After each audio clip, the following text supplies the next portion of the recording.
The morning sun rose over New Haven Colony just like any other day. Helen Morris stood at her office window, watching the farmers head out to the fields. 3 years they had been here on Kepler 442b. And every day felt like a gift. The planet was beautiful, with purple grass that swayed in the gentle wind and 2 moons that lit up the night sky. Helen smiled as she saw the Auxilians working alongside the human colonists. The insectoid aliens were peaceful creatures, their bodies covered in smooth shells that glowed with soft colors when they communicated. At first, the humans had been nervous around them. But the Auxilians proved to be kind neighbors, teaching the colonists about the planet's plants and animals. "Governor Morris, morning report is ready," said Jake Henderson from the communications room. The young man had been with the colony since the beginning, keeping their link to Earth alive across the vast distance of space. Helen walked to the communications center, her boots clicking on the metal floor. "Anything interesting today, Jake?" "Just the usual check-ins from the mining outpost and the eastern farms." "Oh, and the Auxilian village sent another invitation for the Harvest Festival next month." Helen nodded, making a note to accept the invitation. Building good relations with the native species was important. Earth had taught humanity hard lessons about respecting others. They would not make the same mistakes out here among the stars. But then the alarms began to scream. Jake's hands flew across his console, his face going pale. "Governor, we have multiple ships dropping out of jump space. Big ones. Military configuration." Helen's heart dropped into her stomach. "Identification? Running it now." "Computer says they're Kraith Dominion vessels. 1 battlecruiser, 3 destroyers." The name sent ice through Helen's veins. The Kraith were known throughout this sector of space. They were warriors, conquerors who took what they wanted and killed anyone who stood in their way. Their reptilian bodies were built for fighting, with claws that could tear through steel and scales that could stop most small arms' fire. "Hail them," Helen ordered, her voice steady despite her fear. "Open all channels." Jake worked quickly, but before he could establish contact, the defensive satellites around the planet began exploding. On the view screen, Helen watched as bright flashes marked the death of their early warning system. "They're not here to talk," Jake said quietly. Helen hit the colony-wide alert. "All residents, this is Governor Morris. We are under attack. Proceed immediately to the emergency shelters. Security teams, implement Defense Protocol 7. This is not a drill." Throughout the colony, 300 humans dropped what they were doing and ran. Parents grabbed children. Teachers led students toward the underground tunnels. The Auxilians, confused and frightened, followed the humans who had become their friends. Chief Amy Rodriguez was already moving her security team into position. She had 20 officers, most of them trained for basic law enforcement, not military combat. They had rifles and body armor designed to stop wildlife, not alien warriors. "Chief, what do we do?"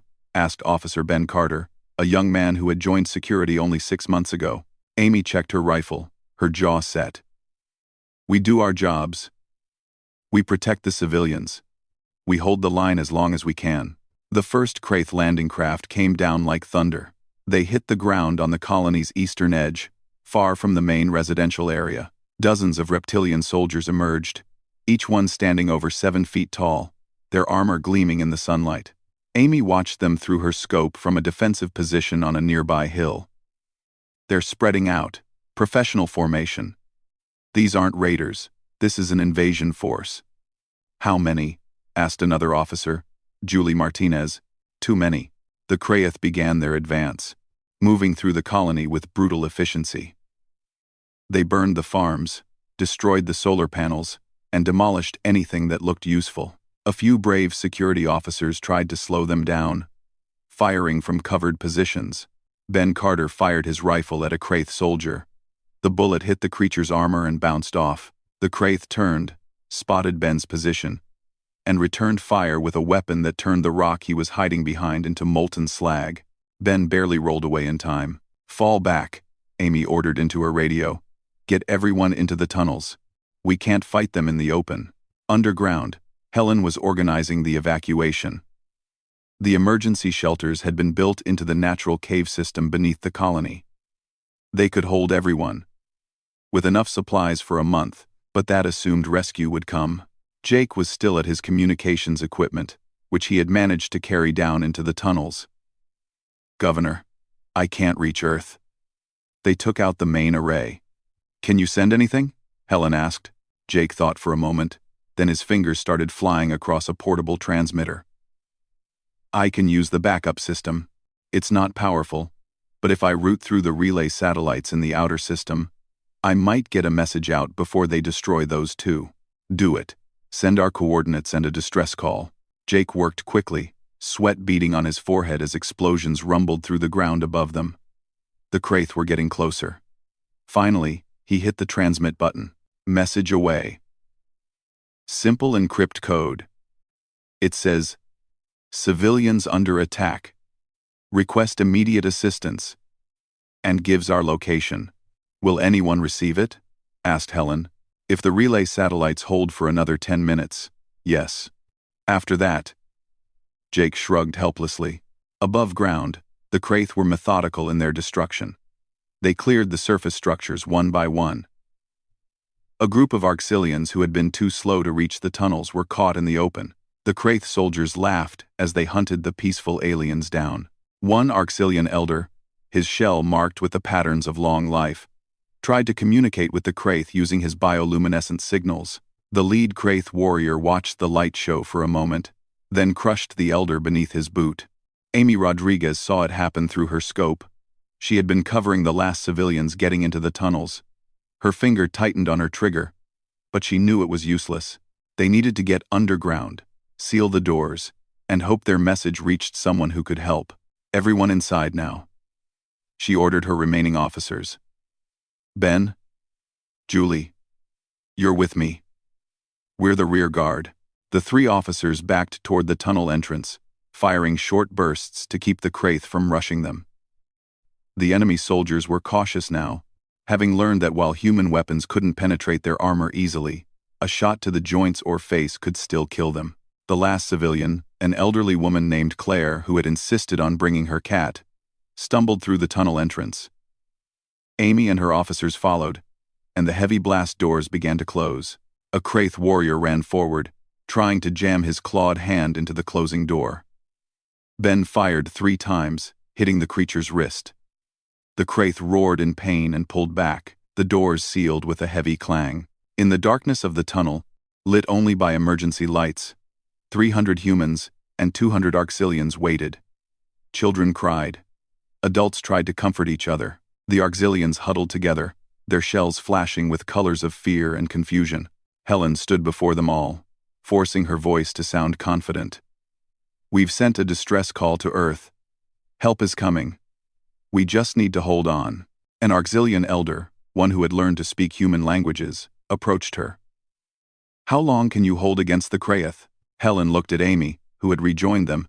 The security chief's face was grim. "With the supplies we have, and if we can keep them out of the tunnels, maybe 3 days. After that, they'll either breach our defenses or just collapse the whole system on top of us."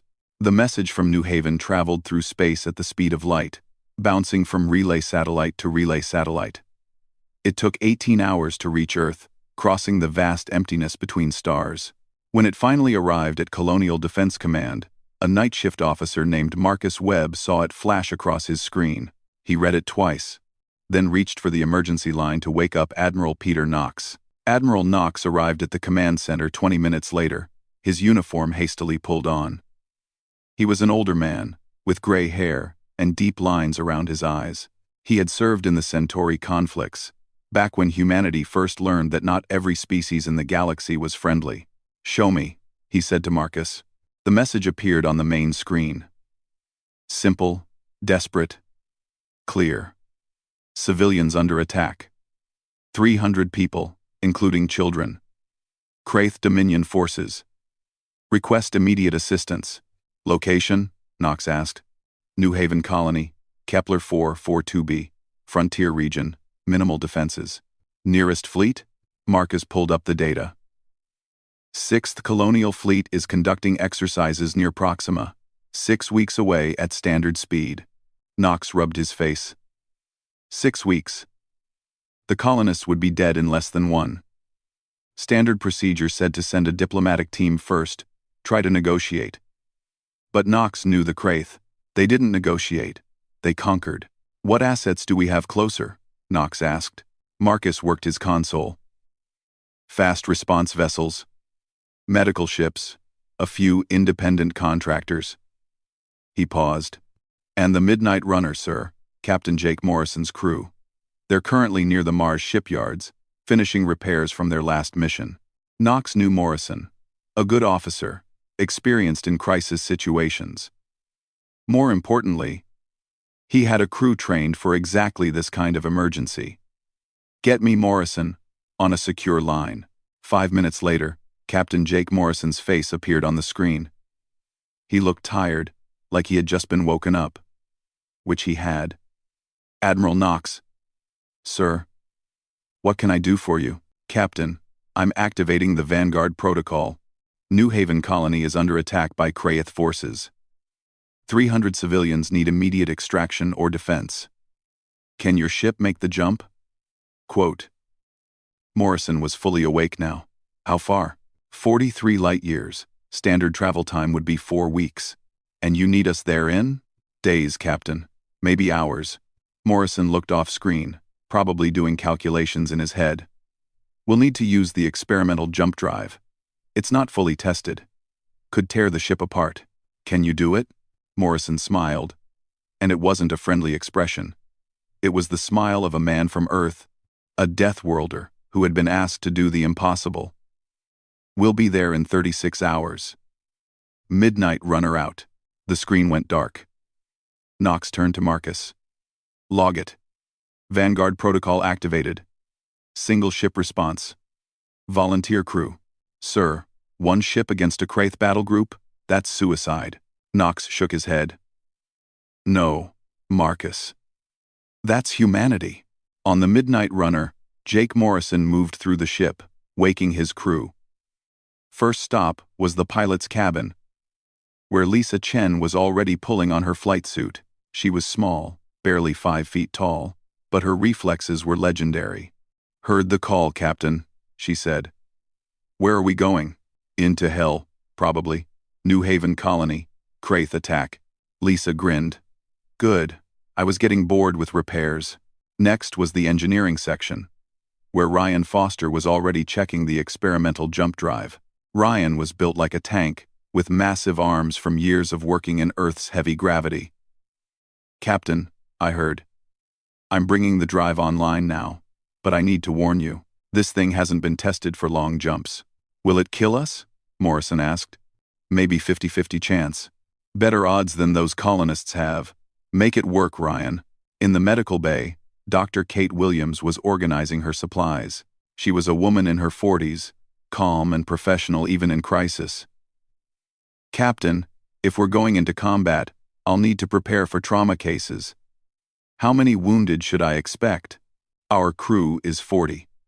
The colony has 300 civilians. Kate nodded, already making calculations. I'll be ready. The last stop was the armory, where Sergeant Dan Porter was checking weapons with his squad. Dan was a veteran of the Centauri conflicts, with scars on his arms and a hard look in his eyes. He knew what combat meant. Dan, we're going to need your team ready for ground insertion, Morrison said. Kraith forces. Unknown numbers. Understood, sir. We'll kit up for close combat. Kraith don't like fighting in tight spaces. Make 4 on 1. Understood. Sound. Why not? Dan smiled grimly. Because in tight spaces, our endurance beats their strength every time. Tight. Morrison gathered his entire crew in the common area. 40 people. All of them volunteers. All of them from Earth. He looked at their faces, seeing determination and fear in equal measure. You all heard the call, he said. New Haven colony is under attack. 300 civilians, including families with children. The Kraith Dominion is trying to wipe them out. Standard fleet response would take 6 weeks. We can be there in 36 hours. But the jump might kill us, someone called out. Yes, it might. So I'm making this voluntary. Anyone who wants to stay behind can transfer to the station. No judgment, no questions asked. This is a dangerous mission with low odds of success. The crew looked at each other. Then Lisa Chen stood up. I'm in, Captain. Ryan Foster stood next. Engineering is with you. Kate Williams rose. Medical is ready. Dan Porter and his entire squad stood as one. Security is good to go, sir. One by one, every member of the crew stood. Not a single person chose to stay behind. Morrison felt pride swell in his chest. This was humanity. This was what Earth had taught them. When someone called for help, you answered. When the innocent were threatened, you responded. It didn't matter if the odds were bad. It didn't matter if you might die. You went anyway. Then let's show the galaxy what humans can do, Morrison said. Vanguard protocol is active. We launch in 1 hour. The Midnight Runner was not a warship by normal standards. It was classified as a fast response vessel, built for rescue operations and emergency medical support. Its weapons were minimal, just enough for self-defense, but it had something no Kraith ship possessed. It was built by humans. For humans. With Earth specifications, the engines could accelerate at rates that would kill most galactic species. The life support could handle atmospheric conditions that were toxic to others. The crew quarters had gravity generators set to Earth standard, 3 times what most aliens considered normal. And the crew were all from Earth, the only Class 12 death world in known space. As the ship prepared to launch, Ryan Foster made final checks on the experimental jump drive. It was based on technology bought from a dying alien civilization, modified by human engineers. Standard jump drives folded space gradually, taking weeks to cross the distances between stars. This drive would punch through space-time like a bullet through paper. Drive is online, Ryan reported. Charging for jump. 10 minutes to ready. Lisa Chen was at the pilot's station, her hands dancing across the controls. Navigation plotted. Course locked. Captain, I have to warn you. This is going to be rough. Define rough, Morrison said from the captain's chair. Remember that training exercise where we did 12G turns for 30 seconds? Yes. Half the crew threw up. This will be worse. Much worse. Everyone needs to be strapped in tight. Morrison activated the ship-wide intercom. All hands, secure for jump. Medical. Prepare for possible G-force injuries. This is going to hurt. In the medical bay, Kate Williams strapped herself into her chair and made sure all her equipment was locked down. She had served on ships before, but never one attempting an experimental jump. The human body was tough, evolved to survive on a brutal planet, but even Deathworlders had limits. In the armory, Dan Porter and his team secured their weapons and equipment. If they survived the jump, they would need to be ready to fight immediately. The Kraith wouldn't give them time to recover. Sergeant, why do you think we're really doing this? Asked one of the younger soldiers, a woman named Kelly Price. What do you mean? Dan asked. 1 ship, 40 crew, against a whole Kraith battle group. We're going to die, aren't we? Dan looked at her seriously. Maybe. But here's the thing, Kelly. Those people on New Haven, they sent one message. Just one. They called for help, and if we don't answer, if we let them die because the odds are bad, then what are we? We'd be no better than the Kraith, but we're not soldiers. Most of us are rescue specialists. No, we're humans, and humans don't leave people behind. Earth taught us that. Survival isn't just about being strong. It's about taking care of each other, protecting the weak, standing up for what's right even when it's hard. Kelly nodded slowly. So we go into hell. So we go into hell, Dan agreed. But we go together. On the bridge, Ryan's voice came through the speakers. Jump drive, charged. Ready on your command, Captain. Morrison looked at his crew stations. Everyone was ready. He thought about the colonists on New Haven, huddled in tunnels, wondering if anyone had heard their call. He thought about the children down there, afraid in the dark. He thought about Earth, and what it meant to be human. Execute jump, he ordered. The first day underground was the hardest. The colonists of New Haven huddled in the emergency shelters, listening to the constant thunder of explosions above. The Kraith were systematically destroying everything on the surface, leaving nothing standing. Amy Rodriguez organized her security team into defensive positions at the 3 main tunnel entrances. Each entrance had blast doors, but she knew those wouldn't hold forever. The Kraith would breach them eventually. "Chief, they're setting up drilling equipment at entrance 2, reported Officer Ben Carter, watching through a camera feed that was somehow still working. Amy moved to look at the screen. The Kraith were bringing in heavy machinery, preparing to cut through the rock itself if the blast doors didn't yield. How long until they breach? Engineering team says maybe 12 hours on that door. The other entrances, maybe longer. 12 hours. Amy did quick math in her head. If help was coming from Earth, even by the fastest ship, it would take weeks. They had to hold out somehow. She gathered her 20 security officers in a side tunnel. They all looked scared, which was reasonable. They were facing an enemy that outnumbered them 15 to 1, with better weapons and armor. "Listen up," Amy said. "We can't fight them in the open. We saw what happened when we tried that. Their armor is too good, and they're stronger than us in straight combat." "So what do we do?" asked Julie Martinez. "Just wait to die?" "No. We fight smart. These tunnels are our home now. We know every corner, every passage. The Kraith don't. And there's something else." "What?" Ben asked. Amy pulled up information on her tablet. Data they had gathered during the brief surface fighting. "When we engaged them earlier, did anyone notice how they moved? They're fast, in short bursts. Very fast. But watch this video." She played footage from Ben's helmet camera. A Kraith soldier chasing him through the colony streets. For the first 30 seconds, the creature was terrifyingly quick, gaining ground rapidly. But after a minute, it started to slow. After 2 minutes, it was breathing hard. "They're sprinters," Amy explained, "built for quick, brutal attacks. But watch what happens in longer engagements." She showed another clip, this one from Julie's camera. A Kraith warrior fighting 2 security officers for nearly 5 minutes. The alien was clearly struggling by the end, its movements slower, less precise. "We're persistence hunters," Amy continued. "Humans evolved to chase prey across long distances. Our bodies are built for endurance, not speed. In a short fight, they win. In a long fight, we win." Understanding dawned on the faces of her team.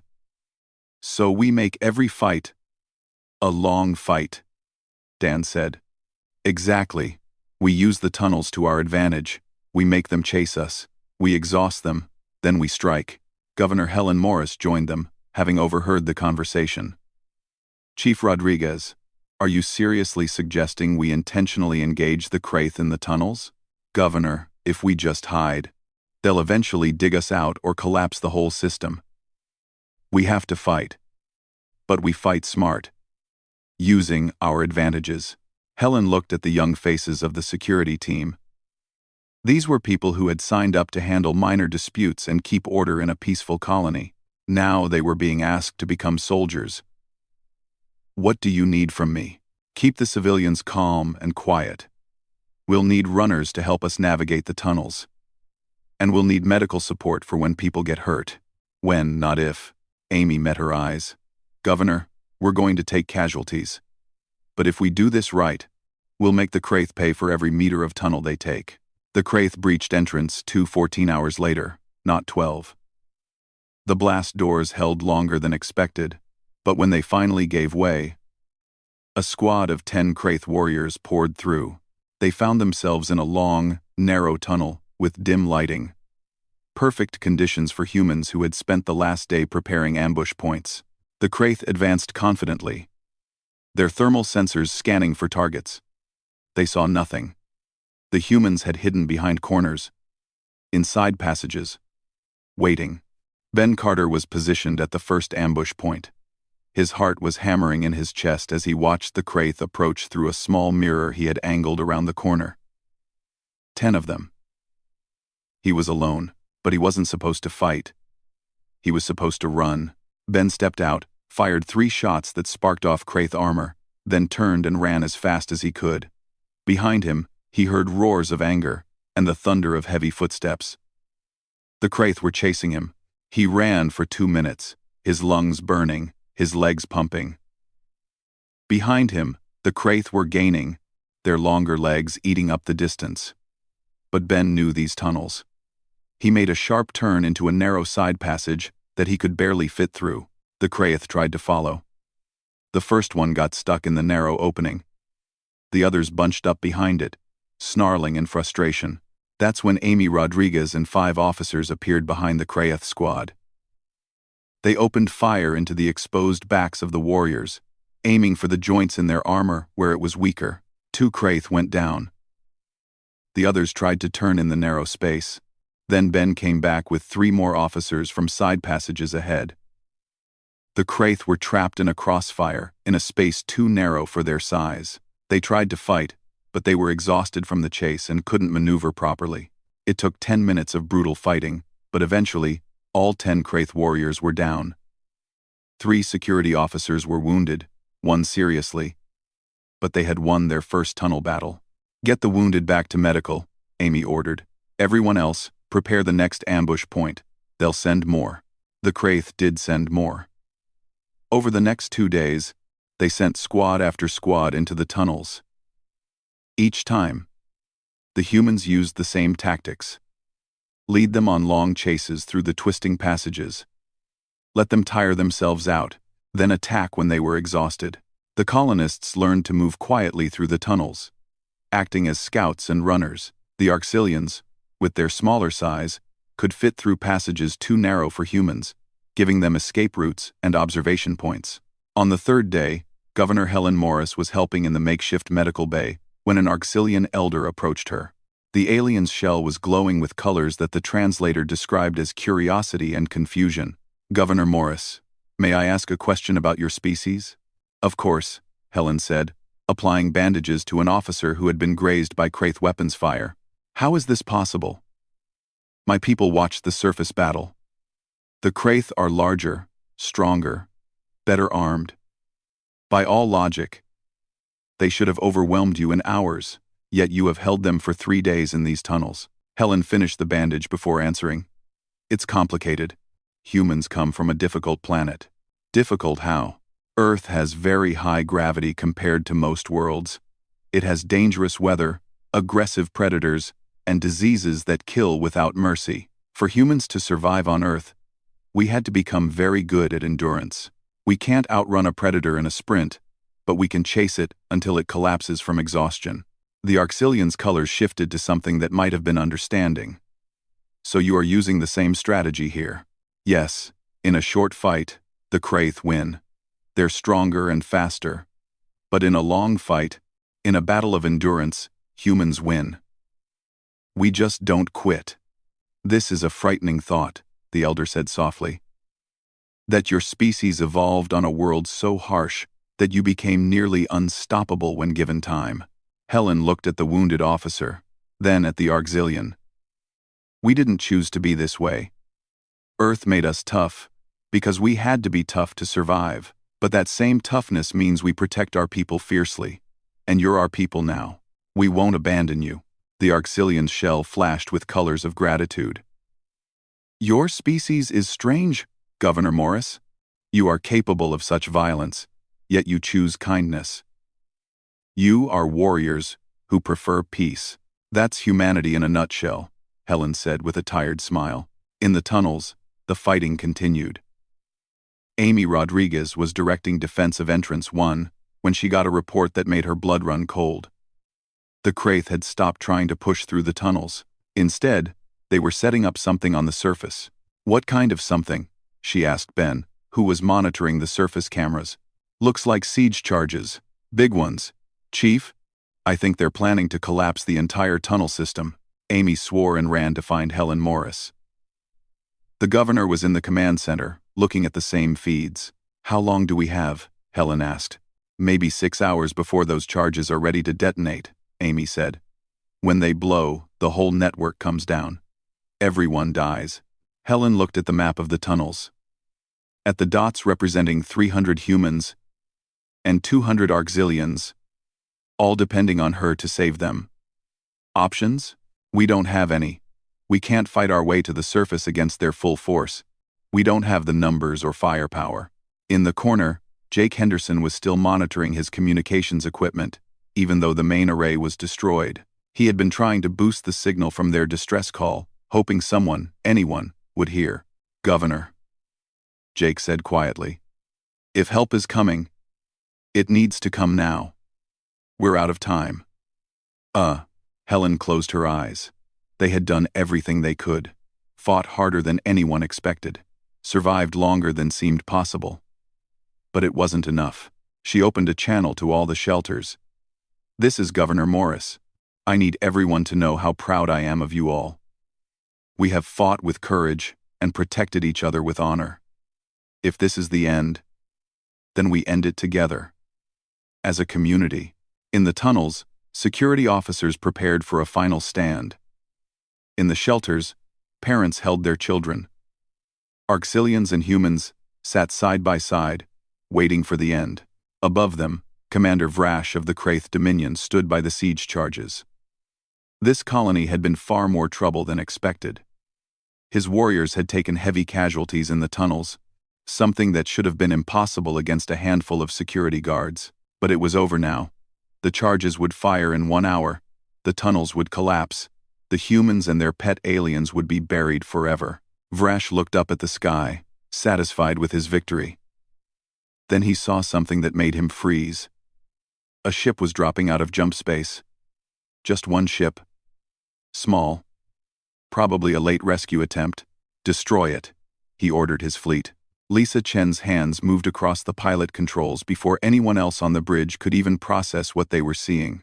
The Midnight Runner dropped out of jump space already moving, already dodging, already in combat mode. 3 destroyers moving to intercept, she reported, her voice calm despite the danger. Battlecruiser holding position in high orbit. Ground forces detected on the surface. Captain Jake Morrison studied the tactical display. By any reasonable calculation, they should run. 4 Kraith warships against 1 rescue vessel. Was not a fight they could win, but the 300 civilians below didn't have time for reasonable calculations. Lisa, get us past those destroyers. Ryan, I need maximum power to shields and engines. Captain, our weapons are minimal, said Lieutenant Greg Foster from the weapons station. We're not equipped for this kind of fight. Then we'll have to be creative. Lisa, show them what a human pilot can do. Lisa grinned, her small fingers dancing across the controls. The Midnight Runner accelerated at a rate that would have killed most galactic species from the G-forces alone. The human crew, strapped into their stations, merely grimaced and endured. The 3 Kraith destroyers opened fire. Bright beams of energy cut through space where the Midnight Runner had been a second before. Lisa was already moving, weaving through the weapons fire with impossible precision. On the lead Kraith destroyer, the targeting computer tried to predict where the human ship would go next. It calculated trajectories based on standard physics and normal pilot reaction times. But Lisa Chen wasn't normal. She was human, with pattern recognition abilities evolved from ancestors who had to spot predators in tall grass and dodge falling rocks on unstable cliffs. She didn't think about where to go. She felt it. Her hands moved before her conscious mind made the decision. The Midnight Runner danced through space like a leaf in a hurricane. Impossible to pin down. Impossible to hit. They're getting frustrated, Lisa reported with satisfaction. Increasing fire rate. That means they're burning through ammunition faster. How long can you keep this up? Morrison asked. As long as you need, Captain. Though I wouldn't mind if we actually shot back at some point. Morrison watched the tactical display. The destroyers were spreading out, trying to box the Midnight Runner in. Standard fleet tactics. Predictable. Lisa, plot a course that takes us through the gap between destroyers 1 and 2. That's a pretty narrow gap, Captain. I'm counting on the Kraith thinking the same thing. They won't expect us to try it. Lisa's grin got wider. I like the way you think. The Midnight Runner suddenly changed course, accelerating directly toward the gap between two destroyers. The Kraith commanders, seeing this, ordered their ships to close the gap. The two massive warships began moving toward each other.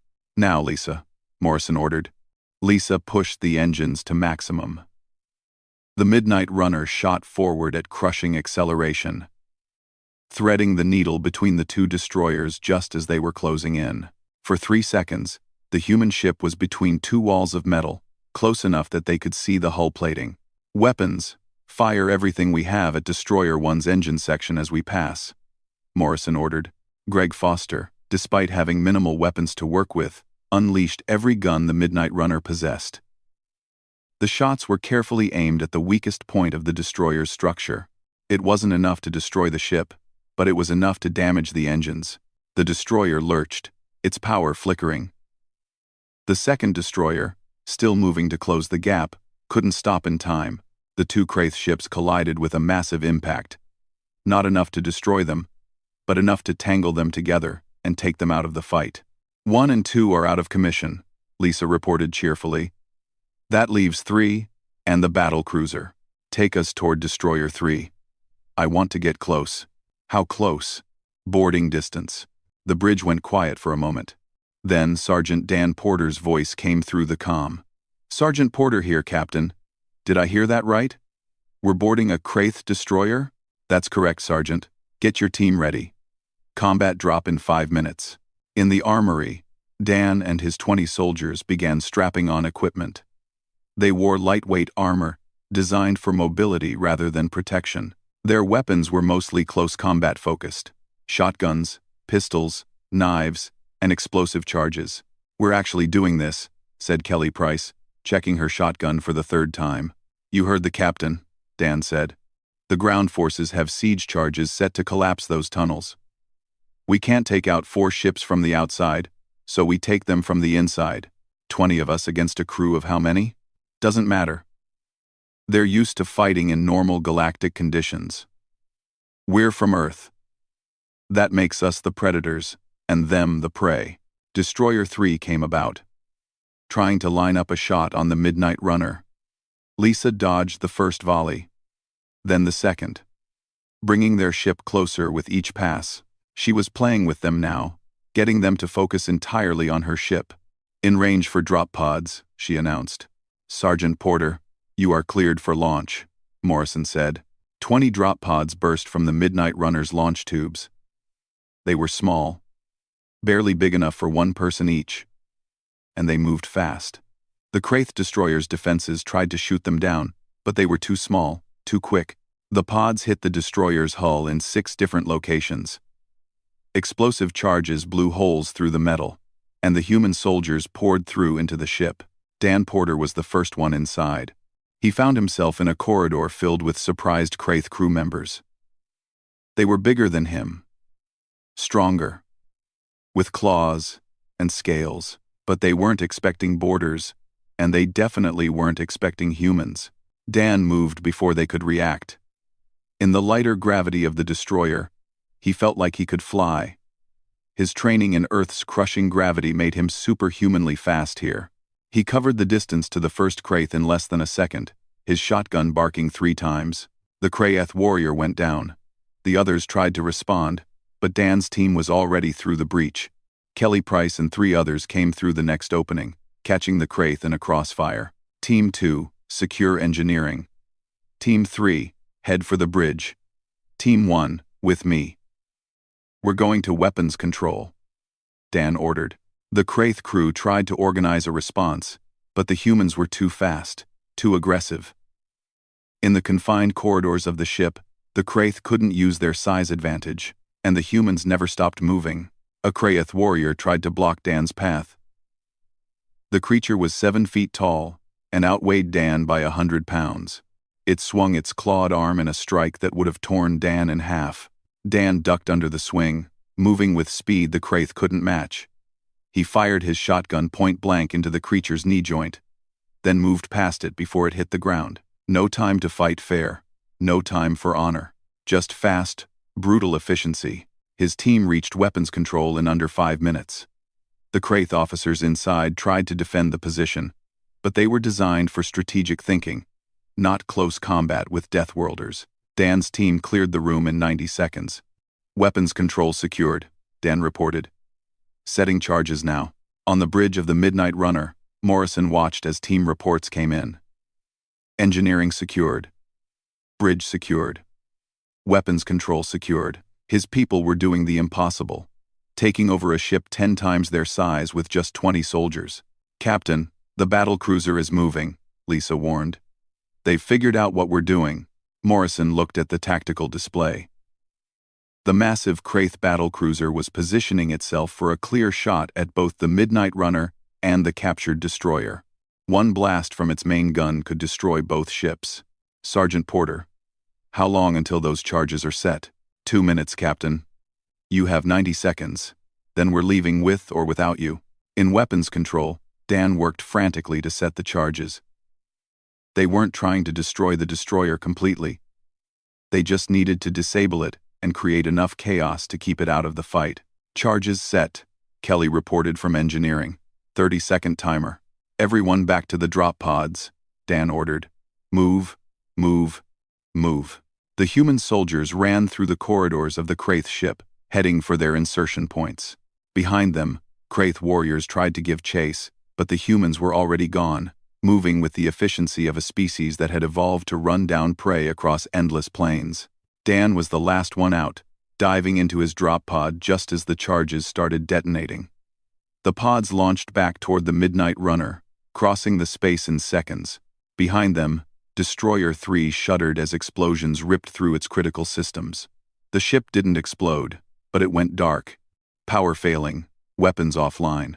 All teams recovered, Dan reported, as his pod latched onto the Midnight Runner's hull. 3 destroyers down. Morrison allowed himself a moment of satisfaction. 3 Kraith warships disabled by 1 human rescue vessel. But the battle cruiser was still out there. And it was angry. Lisa, take us down to the planet. We need to deal with those ground forces before the battle cruiser can engage us. Captain, that's suicide. We'll be trapped between the ground forces and the cruiser. I'm aware. Do it anyway.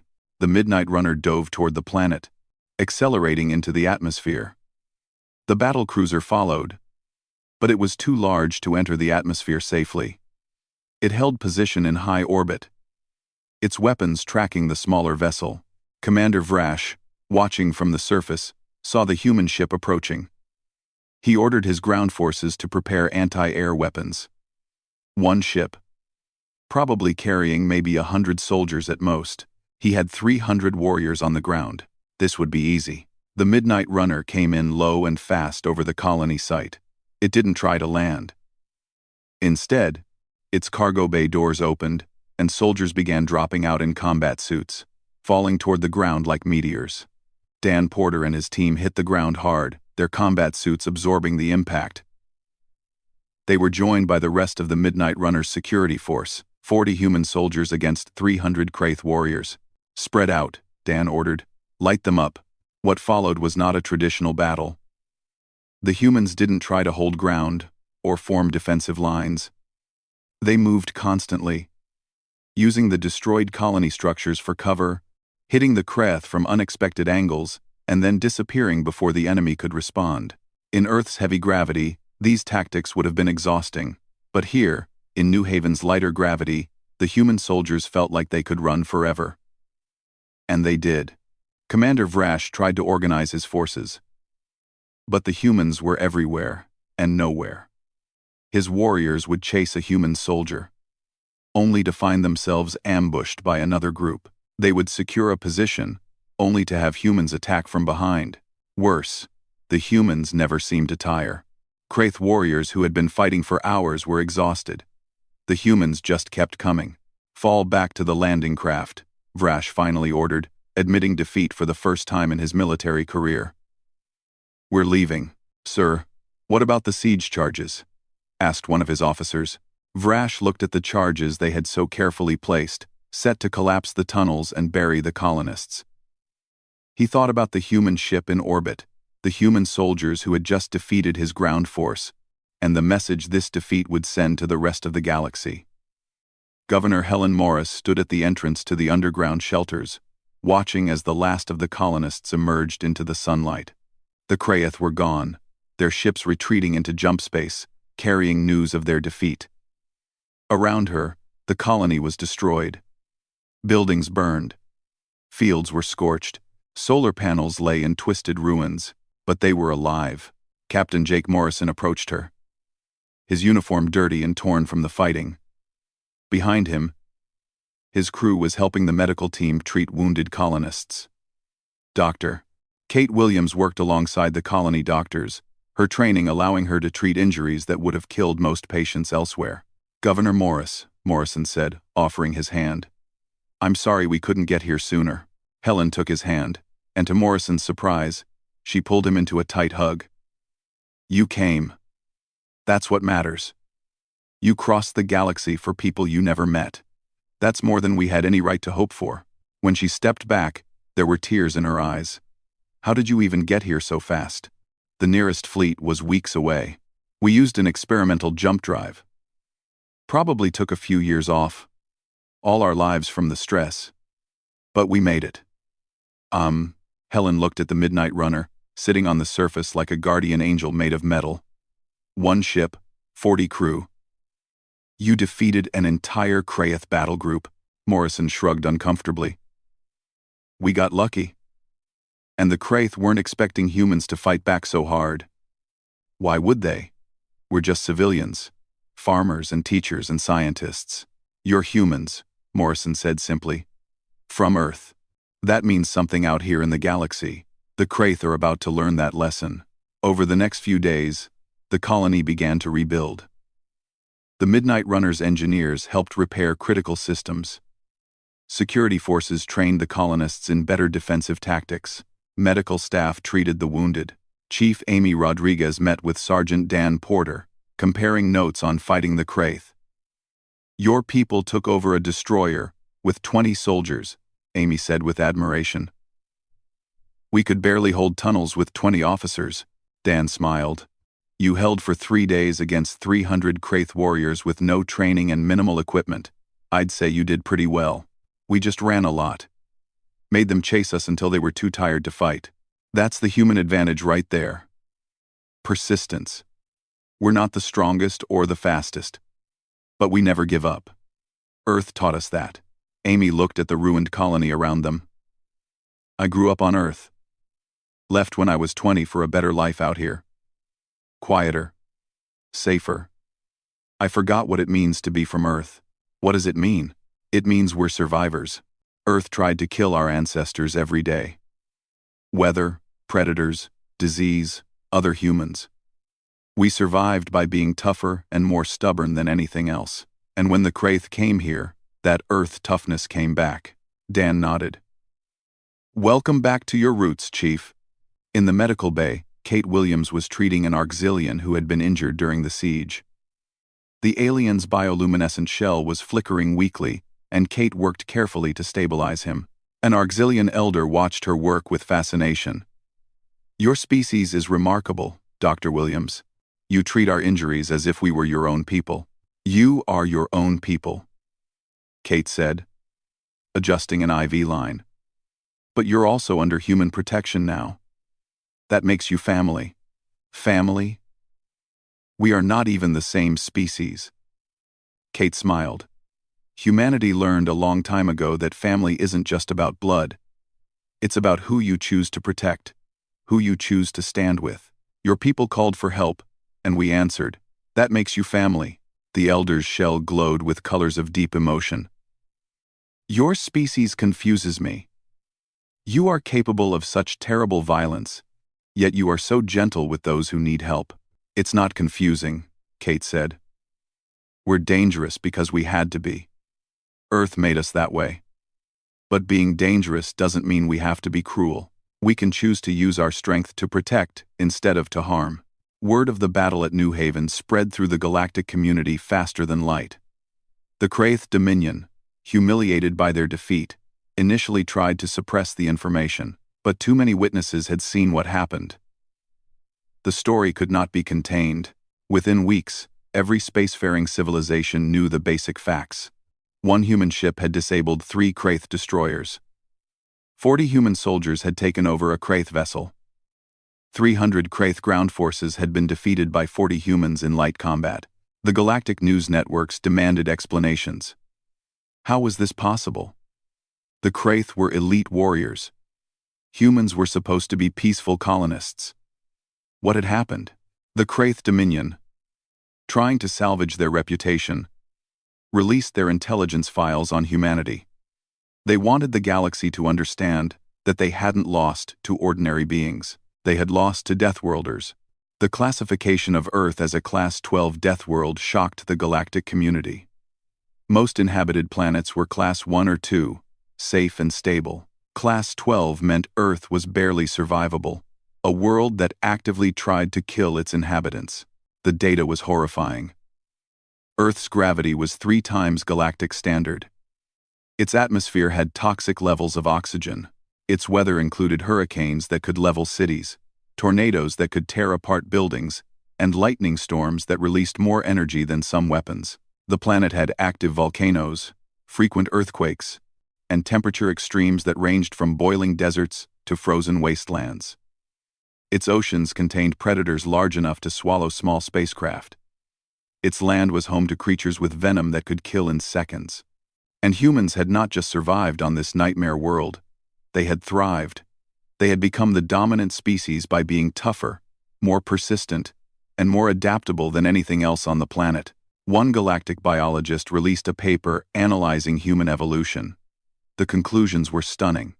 Human bones were 3 times denser than average galactic standard, built to withstand crushing gravity. Human muscles were packed with slow-twitch fibers for endurance, rather than fast-twitch for speed. Human cardiovascular systems could pump blood uphill against massive gravity for hours without failing. Humans could regulate their body temperature through sweating, allowing them to stay active in conditions that would cook other species. They could heal from injuries that would be fatal to most aliens.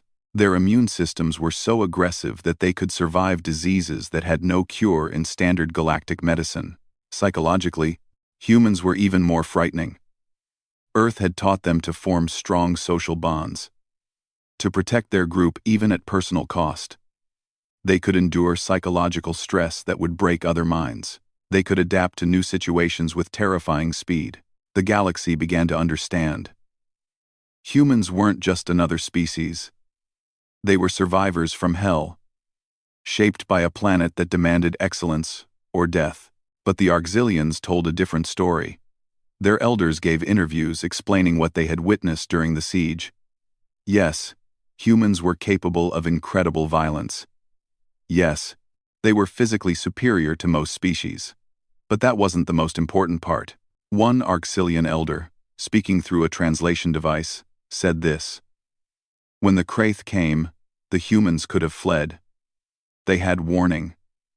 They could have evacuated their people and left us behind, but they didn't. They brought us into their shelters. They shared their food and water. Their security forces fought to protect us as much as their own people." The human governor, Helen Morris, could have ordered her people to focus only on human survival, but she didn't. She made sure every Auxilian was fed before any human ate. When supplies ran low, humans went hungry so we could eat. The human security forces could have used us as bait or distractions to save themselves. But they didn't. They risked their lives to protect beings they barely knew. So yes, humans are dangerous. They are Deathworlders from a terrible planet. But they are also kind. They are capable of great compassion. They are monsters who choose to be heroes. This perspective spread through the galaxy as well, creating a complex image of humanity. They were the most dangerous species encountered in known space, but also potentially the most protective. Back on Earth, Admiral Peter Knox reviewed the mission reports. The Vanguard protocol had worked beyond his expectations. 1 ship, minimal casualties, complete success. A junior officer, Lieutenant Sarah Park, reviewed the tactical data. "Admiral, the galactic community is frightened of us now.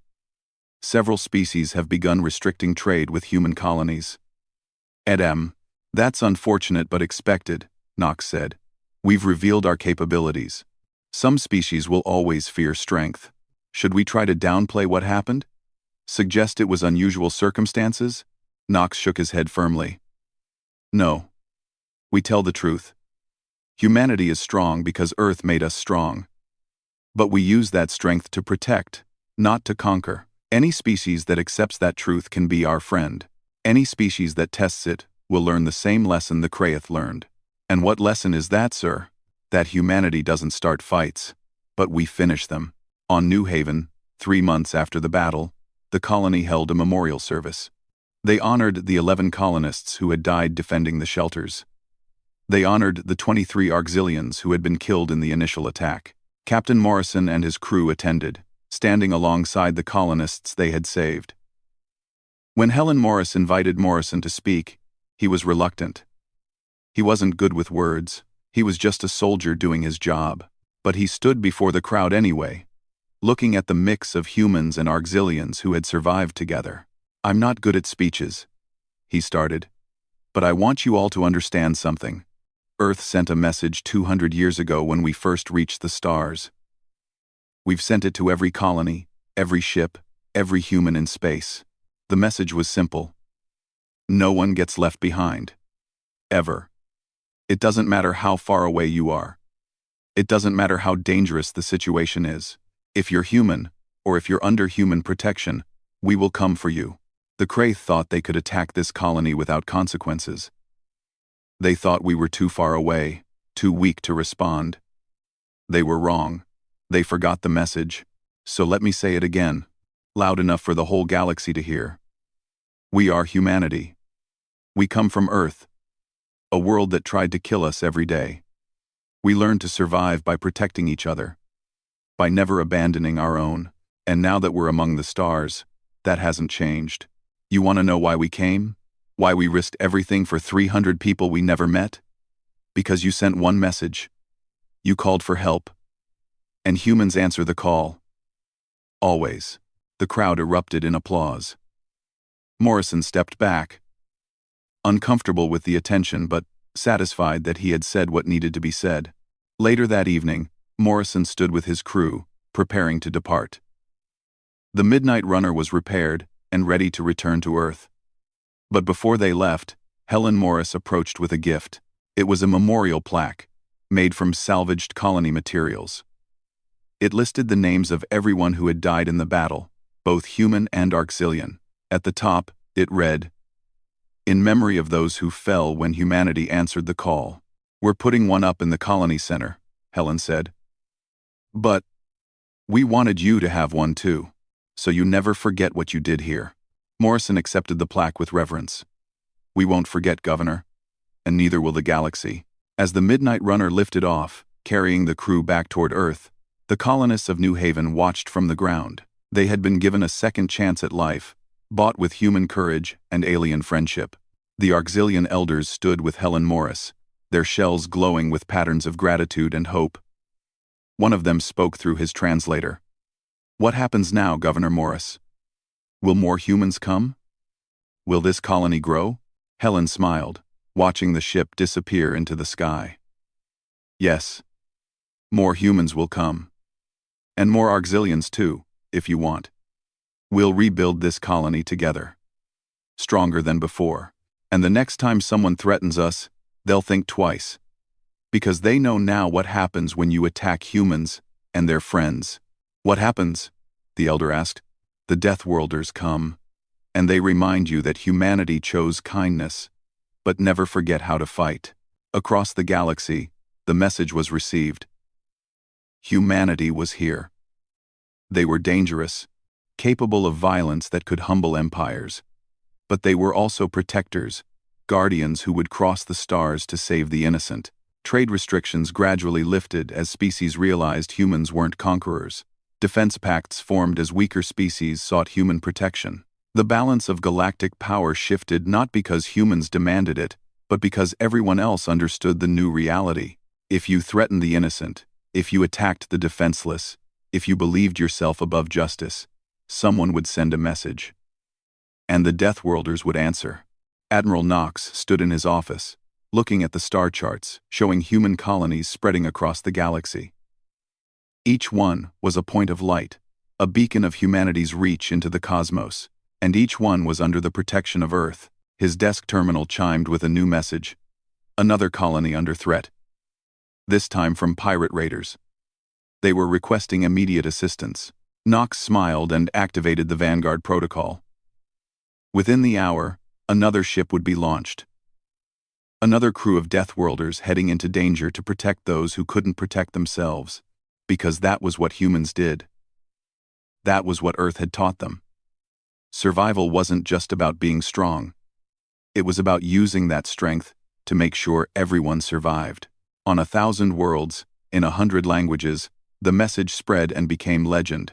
The story of New Haven, where one message summoned the Deathworlder Vanguard, where 40 humans defeated hundreds of warriors, where kindness and violence walked hand in hand, and somewhere in the darkness between stars, a small colony sent another message, a cry for help, a desperate plea into the void, and on Earth, someone heard. Someone always heard. The Deathworlders would come.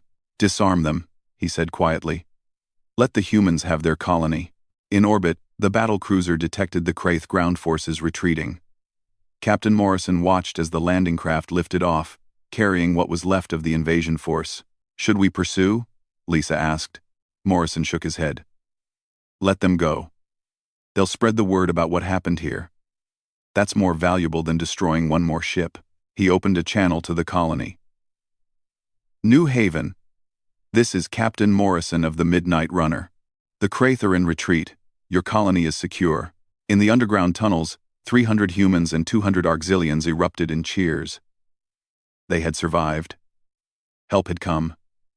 Earth had not forgotten them. But even as he said it, he felt a flicker of unease. The human colonists had been far more dangerous than expected. What if the ship was more of the same? In the tunnels below, Jake Henderson's equipment suddenly came alive with a signal. His hands shook as he read it. Governor, he said, his voice cracking. I'm receiving a transmission. Someone's here. Someone answered our call. Helen ran to his station. Who? What ship? Jake looked at her, tears in his eyes. It's the Midnight Runner. Earth ship. They're here. Above the planet, the Midnight Runner dropped into normal space. Battered from its experimental jump, but intact. On the bridge, Captain Jake Morrison looked at the Kraith battle group waiting for them. 4 warships. Hundreds of warriors on the ground. 300 civilians underground. Out of time. All hands, Morrison said calmly. Battle stations. Time to show these lizards what happens when you threaten humans. The Midnight Runner's experimental drive activated. Space-time twisted, folded, and tore. The ship jumped forward, crossing distances that should take weeks in mere hours. Inside, the crew felt the pressure of impossible acceleration. Some screamed. Some passed out. But they all held on. Because they were human. And humans endured. The ship hurtled through the twisted space between stars, carrying 40 Deathworlders toward a battle they couldn't win. But winning wasn't the point. Answering the call was the point. Showing up was the point. The Kraith Dominion was about to learn a hard lesson. When you threaten human civilians, when you attack the innocent under their protection, the humans don't send negotiators. They send the Vanguard. And help from Earth? The Auxilian asked. How long? Helen closed her eyes. The nearest colonial fleet is 6 weeks away. The Auxilian's shell went dark, the color of despair in their species. Then we are all dead. Helen wanted to argue, to give hope, but she had no words. They had sent their message into the vast darkness of space, a tiny signal traveling at the speed of light. Would anyone hear it? Would anyone care about a small colony so far from home? Above them, the Kraith began their assault on the tunnel entrances. The sound of explosives echoed through the rock. The siege of New Haven had begun, and 300 humans, who had come to the stars seeking peace, prepared to fight for their lives alongside the aliens they had promised to protect.